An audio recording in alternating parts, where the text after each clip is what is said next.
Lionel Messi যে মানুষটার সাপ্তাহিক আয় $7,38,000 অর্থাৎ প্রতিদিনের আয় $1,05,000 এবং প্রতি ঘন্টায় আয় $8,790, মানে বাংলাদেশি টাকায় হিসাব করলে মেসি প্রতিদিন আয় করে $1,07,00,000 এবং ঘন্টায় আয় করে $8,94,000।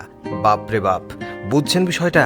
এখন যে মানুষ একদিনে কোটি কোটি টাকা ইনকাম করে, কিন্তু এত টাকা ইনকাম করার পরেও আপনি জানলে অবাক হবেন এই মানুষটা আর্জেন্টিনার কোনো শীর্ষ ধনীর তালিকায় নেই। বিস্তারিত জানাবো, তবে তার আগে যেটি জানতে চাই তা হলো আপনি কোথা থেকে ভিডিওটি দেখছেন, কমেন্টে জানান। রিপোর্ট মোতাবেক আর্জেন্টিনার শীর্ষ ধনীদের কাছাকাছিও যেতে পারেননি লিওনেল মেসি। এই মুহূর্তে আর্জেন্টিনায় বিলিয়নার রয়েছেন মোট 6 জন। তাদের মধ্যে সবচেয়ে কম সম্পদ যার, তিনিও $130 কোটি মালিক। এখন মেসি কিন্তু শুধু মাঠের খেলা থেকে ইনকাম করে এমনটা নয়। মেসি ব্র্যান্ড এন্ডোর্সমেন্ট, বিভিন্ন ধরনের চুক্তি, সোশ্যাল মিডিয়া এসব জায়গা থেকেও বিপুল পরিমাণ অর্থ আয় করে থাকে। অ্যান্ড গত বছর সে মাঠের বাইরে থেকেও প্রায় $5.5 কোটি আয় করেছিল।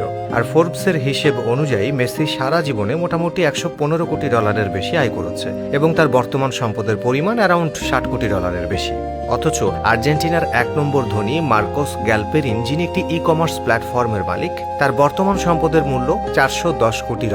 সুতরাং ধারে কাছেও নেই মেসি। প্রাইমারিলি মেসির ইনকাম সোর্স ডিপেন্ড করে খেলা এবং খেলা রিলেটেড জিনিসপত্র থেকে। সে কিন্তু অন্য কোনো বিজনেসে ইনভেস্ট করেনি। আর এ কারণেই মেসির অর্থ সম্পদের পরিমাণ আর্জেন্টিনার ব্যবসায়ীদের মতো এত বিশাল না। তবে মেসি কিন্তু এবছর থেকে প্ল্যানিং করেছে বেশ কয়েকটি বিজনেসে ইনভেস্ট করার, যেমন স্পোর্টস, টেক এবং মিডিয়াতে, যাতে করে তার রিটায়ারমেন্টের পর সেখান থেকে একটা ইনকাম সোর্স তৈরি হয়। সো ডেফিনেটলি হয়তো মেসি আর্জেন্টিনার শীর্ষ ধনীর তালিকায় চলে আসবে।